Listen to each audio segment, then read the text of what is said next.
So I wanted to ask you about this situation with YouTube and Disney. They're fighting right now, and they're not coming to some sort of resolution. And now the ABC, Disney, and ESPN programming is not available on YouTube TV. Is the FCC doing anything on this topic?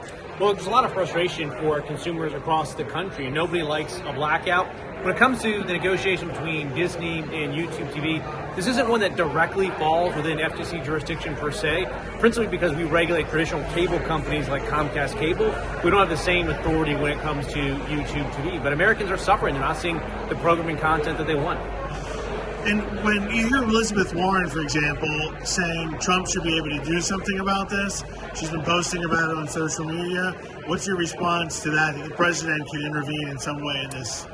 Well, look, I think it's ironic, if not humorous, to see Senator Warren, who goes out there claiming falsely that President Trump is a king, and then when something goes wrong in the marketplace, she goes to Twitter and asks him to step in and solve the problem for her. So I think it's a pretty ironic position on her behalf. Now, Sinclair's CEO is saying that there's some FCC rules they may be violating.